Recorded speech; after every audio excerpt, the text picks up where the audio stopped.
కలియుగాంతం వరకు శబరిగిరిపై కొలువై ఉండి నమ్మిన భక్తులను కంటి రెప్పలా కాపాడుతానని మాట ఇచ్చిన అయ్యప్ప స్వామి కోరి కొలిచిన భక్తుల కొంగు బంగారమే విరాజిల్లుతున్నాడు. ఏటా మాళధారణ చేసి మండల దీక్షను స్వీకరించి శబరి యాత్ర చేసిన శబరిగిరినాథుడిని సేవించుకునే భక్తుల సంఖ్య దేశవ్యాప్తంగా అసంఖ్యాకంగా పెరిగిపోతుంది. నిత్యం స్వామిని ఆరాధించుకొని తరించాలన్న శ్రద్ధా భక్తులతో తెలుగు నేల మీద అనేక చోట్ల భక్తులు స్వామివారి ఆలయాలను నిర్మించుకున్నారు. ఆ కోవకు చెందిన ఆలయమే పాలకొల్లులోని శ్రీ అయ్యప్ప స్వామి వారి దేవాలయం. ఇవాల్టి ఈటీవీ లైఫ్ ఆధ్యాత్మిక ఛానల్ తీర్థయాత్ర కార్యక్రమంలో ఈ ఆలయ విశేషాలను తెలుసుకుందాం.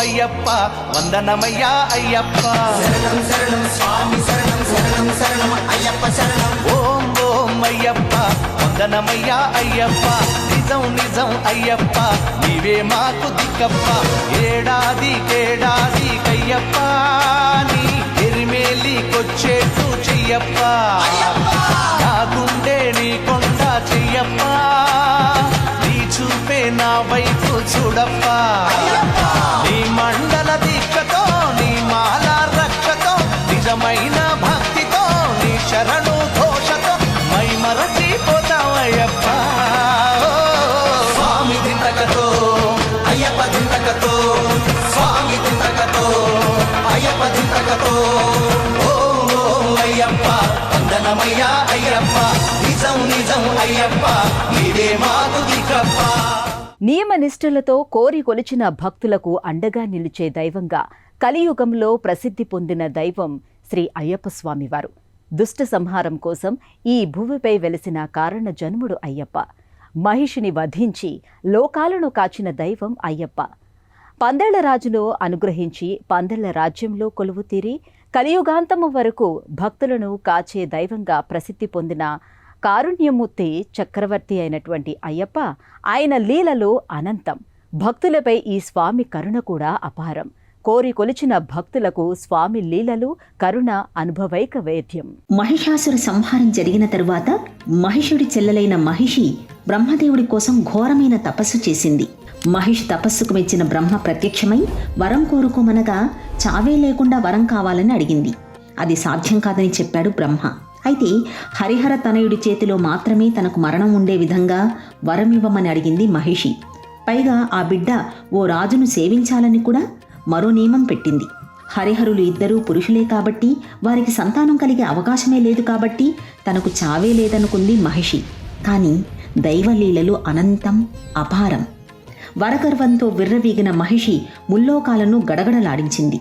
సాధు సత్పురుషులను చిత్రహింసలు పెట్టడం మొదలుపెట్టింది. మహిషి ఆగడాలు మితిమీరడంతో ఋషులు మునులు సాధుపుంగవులు కలిసి వెళ్లి తమ బాధల్ని బ్రహ్మకు మొరపెట్టుకున్నారు. వారికి స్వామివారు త్వరలోనే శివకేశవుల తనయుడు ఉద్భవించి మహిషిని మట్టుపెడతాడని హామీ ఇచ్చాడు. క్షీరసాగర మథనంలో ఉద్భవించిన అమృత భాండాన్ని రాక్షసులకు అందకుండా కాపాడేందుకు శ్రీ మహావిష్ణువు మోహిని అవతారం ఎత్తాడు. మోహిన్ రూపలావణ్యాలకు సంభ్రమితులైన రాక్షసులు అమృతాన్ని పొందలేకపోయారు. మహిషిని వధించడానికి మళ్లీ ఇంకోసారి శ్రీహరి మోహిని అవతారాన్ని దాల్చాల్సొచ్చింది. మోహిని రూపలావణ్యాలకు పరమేశ్వరుడు సైతం విచలితుడయ్యాడు. ఫలితంగా అయ్యప్ప స్వామివారు జన్మించారు. మౌనముగమణి కంఠ స్వామిని మదిన నిలుపగనే ఆ స్వామి సన్నిధి మాల ధారణ నియమ పాలనలో పాపములు పరిహారమయ్యడు దారి దొరుకగనే ఆ జ్ఞాన యోగము వెలుగులీనెడు మకర జ్యోతులలో కామక్రోధము కరుగగా రాగబంధము వీడగా కనులు ముడిపడి తనువు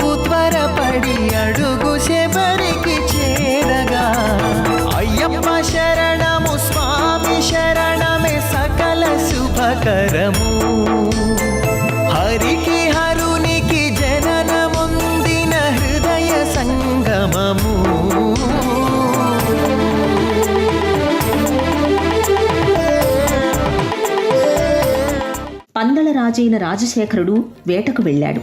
ఆయనకు పంపానదీ తీరంలో పసిపాపడి ఏడుపు వినిపించింది. సంతానం లేక అల్లాడిపోతున్న ఆ రాజు ఈ బిడ్డను తనకు భగవంతుడే ప్రసాదించాడని తలసి మురిసిపోయి బిడ్డను తనతో పాటుగా తీసుకెళ్లి పెంచుకున్నారు. రాజుగారు అయ్యా అని, రాణిగారు అప్ప అని పిలవటం వల్ల స్వామికి అయ్యప్ప అనే నామం సార్థకమయ్యింది. అయ్యప్ప స్వామి వారి కరుణతో ఆ రాజుకు పుత్ర సంతానం కలిగింది. అయ్యప్ప రాజవుతాడన్న భయంతో రాణి లేని తలనొప్పిని నటించి పులిపాలు మాత్రమే శిరోవేదనను తగ్గించడానికి మందని రాజవైద్యులు చెప్పారని నెపం మోపింది. పులిపాలు తీసుకురావడానికి అయ్యప్ప అడవికి బయలుదేరాడు. పులిపాల కోసం అడవికి ఎగిన అయ్యప్ప ఘోర యుద్ధం చేసి మహిషిని వధించి లోక కళ్యాణం కావించాడు. దేవేంద్రుడు పులిగా మారి వాహనమవ్వగా ఆ పులిపైన కూర్చుని అయ్యప్ప పందల రాజ్యానికి తిరిగి వచ్చాడు. ఆ దృశ్యాన్ని చూసిన రాణిగారికి కూడా మాయ పటాపంచలై క్షమించమని వేడుకుంది. పందలరాజు అయ్యప్పకు పట్టాభిషేకం చేద్దామని నిర్ణయించుకుని స్వర్ణ దివ్యాభరణాలను చేయించాడు. కానీ అయ్యప్ప తాను భక్త సంరక్షణార్థం అవతరించానని, తమ్ముడికి రాజ్యాభిషేకం చేయమని చెప్పి శబరిగిరిపై కొలువు తీరి భక్తులను అనుగ్రహిస్తున్నాడు. ఏటా లక్షలాది మంది శ్రద్ధాళువులు దీక్ష తీసుకుని స్వామివారిని దర్శించి సేవించుకోవడానికి శబరియాత్రకు వస్తారు.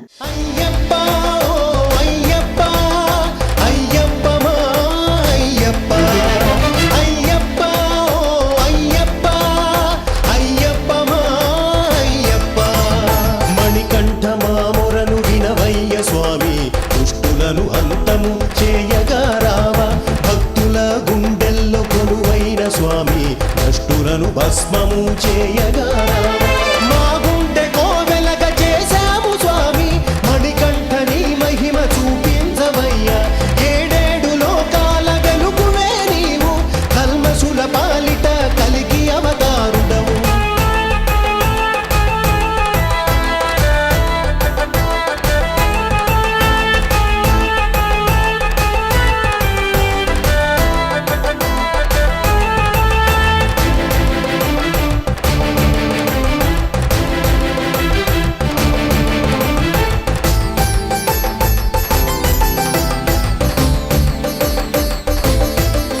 కేరళ రాష్ట్రంలోని శబరిగిరిపై కొలువై ఉన్న అయ్యప్ప స్వామికి తెలుగు నేల మీద కూడా అనేక చోట్ల ఆలయాలు వెలిశాయి. పరిపూర్ణంగా స్వామివారి మహిమను తెలుసుకుని భక్తిని పెంచుకున్న ఓ భక్తుడి తాదాత్మ్యతకు నిదర్శనంగా నిర్మితమైన ఆలయమే పాలకొల్లులోని శ్రీ అయ్యప్ప స్వామివారి దేవాలయం. 45 సంవత్సరాల క్రితం పాలకొల్లుకు చెందిన బాబులు అనే భక్తుడు కేరళ రాష్ట్రంలో కొలువై ఉన్న అయ్యప్ప స్వామి వారి పట్ల భక్తిని పెంచుకుని విజయవాడ సమీపంలో ఉన్న గొల్లపూడిలో శ్రీ విమోచనానంద మహర్షి చేతుల మీదుగా మాల వేయించుకుని మండల దీక్షను స్వీకరించాడు. అలా 3 సంవత్సరాల పాటు వరుసగా దీక్ష చేసిన బాబులు స్వామికి తన సొంత ఊరైన పాలకొల్లులో కూడా అయ్యప్ప స్వామికి ఆలయాన్ని నిర్మించుకుంటే నిత్యం స్వామిని ఆరాధించుకోవచ్చు, అనేక మంది భక్తులకు ఈ అవకాశాన్ని కల్పించవచ్చు అన్న ఆలోచన కలిగింది. ఆ సత్సంకల్పం ఫలితమే పాలకొల్లులోని ఈ అయ్యప్ప స్వామి దేవాలయ నిర్మాణం. పాలకొల్లులో ఉన్న చాలామంది వదాన్యులు బాబుల స్వామి చేసిన ఆలోచనకు మద్దతు పలికారు. దైవ కార్యంలో తాము పాలు పంచుకోవడానికి సుముఖంగా ఉన్న విషయాన్ని ఆయనకు తెలిపారు. అయ్యప్ప స్వామి ఆలయ నిర్మాణానికి ఏర్పాట్లు మొదలయ్యాయి. బాబుల స్వామి 10 లక్షల రూపాయలు తాను స్వయంగా ఆలయ నిర్మాణం కోసం వెచ్చించారు. దాదాపు 5 లక్షల రూపాయలతో ముందుగా ఎకరం స్థలాన్ని కొనుగోలు చేశారు. భక్తులందరూ కలిసి శ్రద్ధాశక్తులతో అయ్యప్ప స్వామి వారి మీద పరిపూర్ణమైన భక్తితో ఈ ఆలయాన్ని నిర్మించుకున్నారు. హరివరాసనం స్వామి విశ్వమోహనం హరిదధీశ్వరం ఆరాధ్య పాదుకం హరివిమర్దనం స్వామి నిత్యనర్తనం హరిహరాత్మజం స్వామి దేవమాశ్రయే. శరణమయ్యప్ప స్వామి శరణమయ్యప్ప శరణమయ్యప్ప స్వామి శరణమయ్యప్ప.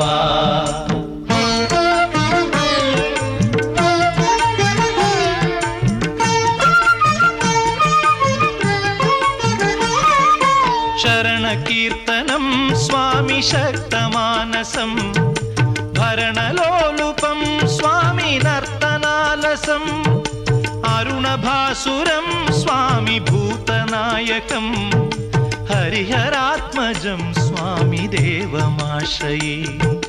ప్రణయ సత్యకం స్వామి ప్రాణనాయకం ప్రణతకల్పకం స్వామి సుప్రభాంచితం. ఆలయ నిర్మాణం పూర్తయిన తర్వాత ఓ సుముహూర్తాన్ని నిర్ణయించుకుని విజయవాడ గొల్లపూడి దేవస్థానంలో వారు స్వామివారికి సేవలు చేస్తున్న నారాయణ స్వామి, కేశవన్ నంబూద్రి అనే అర్చకులను పాలకొల్లుకు ఆహ్వానించి వారి చేతుల మీదుగా ఆలయ ప్రతిష్టాపన మహోత్సవాన్ని నిర్వహించుకున్నారు. ప్రతిష్టాపన మహోత్సవం సమయంలో బాబుల స్వామి కేశవన్ నంబూద్రి దగ్గర అయ్యప్ప స్వామి వారి మూలమంత్ర ఉపదేశం పొందారు. నాటి నుండి నేటి వరకు బాబుల స్వామి చేతుల మీదుగా వేలాది మంది భక్తులకు పాలకొల్లులోని అయ్యప్ప స్వామి వారి ఆలయంలో ప్రతి సంవత్సరం మాలధారణ చేసి అయ్యప్ప స్వామి మండల దీక్షను స్వీకరిస్తున్నారు. పాలకొల్లులోని శ్రీ అయ్యప్ప స్వామి వారి ఆలయం అచ్చంగా శబరిమలైలోని శ్రీ ధర్మశాస్త్ర ఆలయాన్ని పోలి ఉండే విధంగా నిర్మించారు. ఈ ఆలయ ప్రధాన ద్వారాన్ని దాటుకుని లోపలికి వెళ్ళగానే కింది భాగంలో కరుప్పు స్వామి, కరుప్పాయమ్మ ద్వారపాలకుల మందిరాలు కనిపిస్తాయి. ఏకశిలతో నిర్మితమైన పదునెట్టాంబడి ఈ ఆలయానికి ప్రత్యేకం. శబరిగిరిపై ఉన్న అయ్యప్ప స్వామి వారి ఆలయంలో కూడా ఏకశిల పదునెట్టాంబడి కొలువు తీరి ఉంటుంది. వరంగల్, ఖమ్మం మధ్యన ఉన్న నరసింహులపేట నుండి ఏకశిలను తెప్పించి పదునెట్టాంబడిని చెక్కించి ఈ ఆలయంలో ప్రతిష్ఠించారు. ఈ 18 మెట్లకు పంచలోహ నిర్మితమైన తొడుగు వేశారు. 18 మెట్లు ఎక్కి పై అంతస్తులో ఉన్న ఆలయ ప్రాంగణంలోకి ప్రవేశించిన భక్తులకు ధ్వజస్తంభం కనిపిస్తుంది. దీనికి ముందే ఆలయ ముఖమంటపం, తర్వాత అంతరాలయం, శబరిగిరిపై ఉన్న ధర్మశాస్త్ర ఆలయంలో ముఖమంటపం, అంతరాలయం కనిపించవు.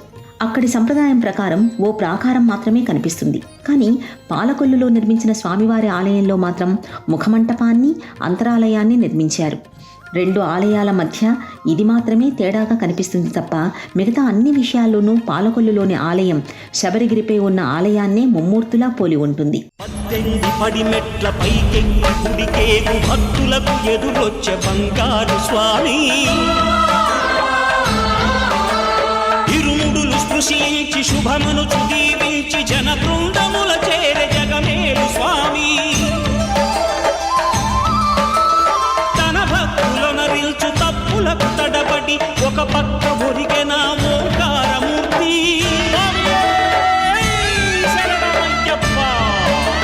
స్వాములందరూ తనకు సాయము కాగా ధీమంతుడై లేచే ఆ కన్య స్వామి, పట్టబంధము వీడి భక్తతతికై పరుగు పరుగున వచ్చే భూమిపైకి నరుడై.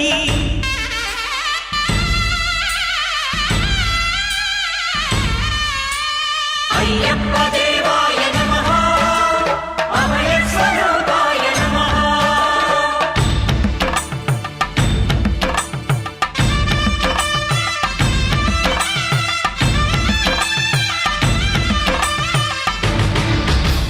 మాలధారణ చేసి మండల దీక్షాధారులై నియమనిష్టలతో మండల దీక్షను పూర్తి చేసిన భక్తులు మాత్రమే తలపై ఇరుముడిని పెట్టుకుని ఈ 18 మెట్లను అధిరోహించడానికి అర్హత ఉంటుంది. సాధారణ భక్తులు సన్నిధానానికి చేరుకుని స్వామివారిని సేవించుకోవడానికి పక్కనే విడిగా మరో మెట్లదారి ఉంటుంది. అంతరాలయంలోకి ప్రవేశించిన భక్తులు భక్తి పారవస్యంలో ఓలలాడుతూ మైమరచి శరణుఘోష చెప్పుకుంటూ స్వామివారి పాదాలపై దృష్టిని కేంద్రీకరించి గర్భాలయం వైపు అడుగులు వేస్తారు. అచ్చంగా శబరిమల ఆలయంలో కనిపించే విధంగానే పాలకొల్లు ఆలయంలో కూడా అయ్యప్ప స్వామి వారి పంచలోహ నిర్మితమైన మూల విరాట్టు దిగంతాలకు కాంతులను విరజిమ్ముతూ గోచరిస్తుంది. పై అంతస్తులో గణపతి, నాగరాజు స్వామి వారి సన్నిధికి ఇరువైపులా కొలువు తీరి ఉంటారు. శరణం అయ్యప్ప, శరణం అయ్యప్ప, శరణం శబరీశ, శరణం మణికంఠ. స్వామి శరణం అయ్యప్ప, శరణం శరణం అయ్యప్ప, మోహిని పుత్ర అయ్యప్ప, అనాథనాయక అయ్యప్ప. శరణం అయ్యప్ప, శరణం అయ్యప్ప, శరణం శబరీశ, శరణం మణికంఠ. మా గుండెల నిండా నీవేనయ్యా సత్యస్వరూప అయ్యప్ప. స్వామి శరణం అయ్యప్ప, శరణం శరణం అయ్యప్ప, మోహిని పుత్ర అయ్యప్ప, అనాథనాయక అయ్యప్ప.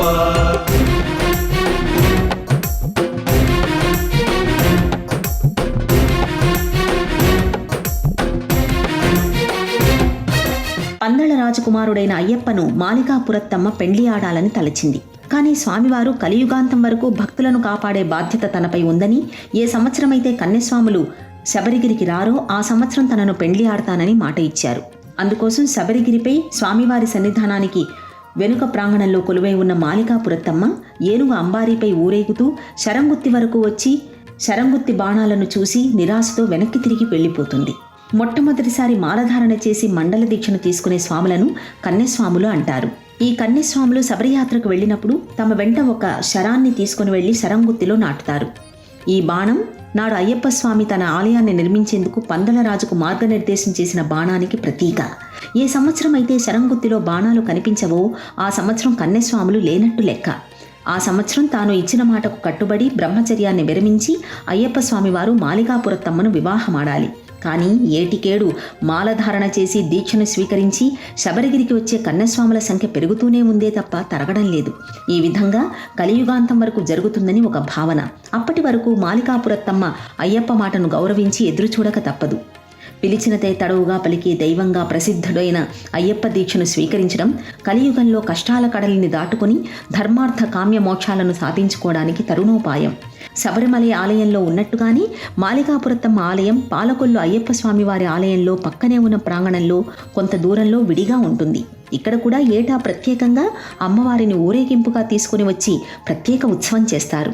స్వామివారికి అమ్మవారికి కేవలం వివాహం కాలేదన్న మాటే తప్ప శబరిగిరినాథుడు కొలువై ఉన్న చోటల్లా అమ్మ కూడా కొలువు తీరి భక్తులకు అనంతమైన సౌభాగ్యాన్ని వరదానంగా అనుగ్రహిస్తూ కరుణిస్తోంది. శబరి శిఖర గిరివాస కరుణ హృదయ దరహాస మకర జ్యోతి దర్శనం మునీయ రాధయ లలిత కమల నయనాయ విధి విధాన వరదాయ అభయమిచ్చి ఆదరించి చూపవాదయ కోరుటయే తడవని తీర్చుటయే వరమనే కోరుటయే తడవని తీర్చుటయే వరమనే నీ గురించి తెలిసి మాల వేసినామయా శబరి శిఖర గిరివాస కరుణ హృదయ దరహాస మకర జ్యోతి దర్శనం మునీయ రాధయ లలిత కమల నయనాయ విధి విధాన వరదాయ అభయమిచ్చి ఆదరించి చూపవాదయ. ఈ ఆలయ ప్రాంగణంలో ముందు భాగంలో శ్రీ వెంకటేశ్వర స్వామి వారి ఆలయం ఉంది. కేశవుడు తన తనయుడైన అయ్యప్పపై ప్రేమతో ఈ ప్రాంగణంలో శ్రీ వెంకటాచలపతిగా నిలిచి కోరి సేవించవచ్చిన భక్తులను కరుణిస్తున్నాడు. కలవు వెంకట నాయకః అని శృతి. కలియుగంలో పిలిచినంతే తడవుగా పలికే దైవం, భక్తులను అనుగ్రహించే దైవం శ్రీ వెంకటేశ్వర స్వామి. ఇదే లక్షణాన్ని అయ్యప్ప ముమ్మూర్తులా పుణికిపుచ్చుకున్నాడు. ఈ ప్రాంగణంలోనే వెంకటేశ్వర స్వామి వారి ఆలయం పక్కనే ధ్యాన మందిరాన్ని కూడా నిర్మించారు. శ్రీ వెంకటేశ్వర స్వామి వారి గుడి పక్కనే అన్నప్రసాద మందిరం ఉంటుంది. దీనిలో ఇక్కడికి వచ్చిన భక్తులకు సంవత్సరంలో 3 నెలల పాటు ఉచితంగా అన్నప్రసాద వితరణ చేస్తారు. దాదాపు 200 మంది స్వాములు ఈ ఆలయంలో దీక్షను స్వీకరించడానికి, ఉండడానికి, నిత్యం పూజాధికాలు చేసుకోవడానికి వసతి కల్పించారు. శబరిమలై దూరాభారం కనుక అంత దూరం శబరియాత్రకు వెళ్లలేని అనేక మంది భక్తులు పాలకొల్లులోని శ్రీ అయ్యప్ప స్వామి వారి ఆలయంలోనే ఇరుముడులు కట్టుకొని పదునెట్టాంబడిని అధిరోహించి స్వామిని దర్శించి సేవించుకొని స్వామివారికి నెయ్యి అభిషేకం చేయించుకొని ఇక్కడే ఈ ఆలయంలోనే దీక్షను విరమిస్తున్నారు. ఏటా ఈ విధంగా శబరిమలై వెళ్లలేని వందలాది మంది భక్తులు ఈ ఆలయంలో దీక్షా విరమణ చేయడం కనిపిస్తోంది. హరిహర తనయా నీ సన్నిధే శరణం నీ నామమే మధురం హరిహర తనయా నీ సన్నిధే శరణం చిరుమందహాసాల నగుమోము నీది అది చూసి మై మరచి మది ఊగుతోంది పలికిన అధరము అడుగద నీ నామమే మధురం హరిహర తనయ నీ సన్నిధే శరణం. ప్రతి సంవత్సరం నవంబర్ 16వ తేదీన ఈ ఆలయంలో ఓ ప్రముఖ సినీ నిర్మాత పెద్ద ఎత్తున పడిపూజ చేస్తారు. ఆ రోజున దాదాపు 5 లక్షల రూపాయలు ఖర్చు పెట్టి ఈ పూజకు పూర్తి స్థాయిలో ఏర్పాట్లు చేస్తారు. ఈ రోజున దాదాపు 2000 మంది స్వాములు ఈ పడిపూజోత్సవంలో పాల్గొని స్వామివారిని సేవించుకుని తీర్థప్రసాదాలు, అల్పాహారం, భిక్ష స్వీకరిస్తారు. ఈ ఆలయంలో సుబ్రహ్మణ్య షష్ఠి రోజున పాలకావడి ఉత్సవం జరుగుతుంది. సంక్రాంతి పండుగ ఈ ఆలయంలో ఘనంగా జరుపుతారు. ఆలయ దర్శన వేళలు ఈ ఆలయం ఉదయం 5 గంటల నుండి 11 గంటల వరకు, తిరిగి సాయంత్రం 5 గంటల నుండి రాత్రి 8 గంటల వరకు భక్తుల దర్శనార్థం తెరిచి ఉంటుంది. ప్రయాణ సౌకర్యాలు. పాలకొల్లు నుండి విజయవాడ మీదుగా మద్రాసు వరకు నేరుగా రైలు ప్రయాణ సౌకర్యం ఉంది. రోడ్డు మార్గంలో ఆంధ్రప్రదేశ్లోని వివిధ ప్రధాన పట్టణాల నుండి పాలకొల్లుకు చేరుకుని అక్కడి నుండి స్థానికంగా అందుబాటులో ఉండే టాక్సీలు, ఆటోలు మొదలైన రవాణా సౌకర్యాల ద్వారా నేరుగా ఆలయం దగ్గరికి చేరుకోవచ్చు. ఇరుముడిని తలపై పెట్టుకొని మదిలో స్వామిని నిలుపుకొని శబరిగిరీసుడి దర్శనం కోసం ఏటా వేలాది మంది భక్తులు శబరి యాత్రను చేస్తూ ఉంటారు. అంత దూరం వెళ్లలేని భక్తులు ఇప్పుడు నేరుగా తెలుగు నేల మీద ఉన్న అయ్యప్ప స్వామివారి ఆలయాల్లోనే స్వామివారిని సేవించుకొని మొక్కులు చెల్లించుకొని దీక్షా విరమణ చేస్తున్నారు. ఇవి ఈ ఆలయం విశేషాలు. మళ్ళీ వచ్చే ఎపిసోడ్లో మరో ఆలయం విశిష్టతను గురించి తెలుసుకుందాం. అంతవరకు సెలవు. నమస్కారం.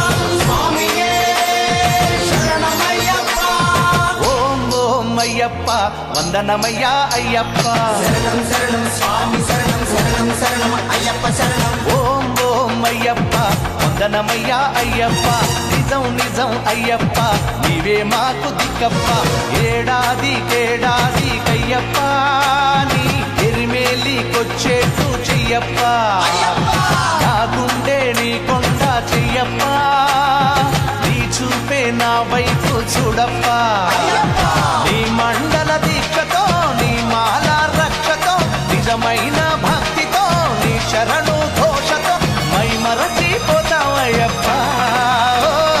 స్వామి దింతకతో అయ్యప్ప దింతకతో స్వామి దింతకతో అయ్యప్ప దింతకతో. ఓం ఓం అయ్యప్ప వందనమయ్యా అయ్యప్ప నిజం నిజం అయ్యప్ప నీవే మాకు దిక్కప్ప. ఈ కార్యక్రమాన్ని తిరిగి చూడాలనుకుంటే www.youtube.com/@ETV Life Spiritual లో చూడవచ్చు.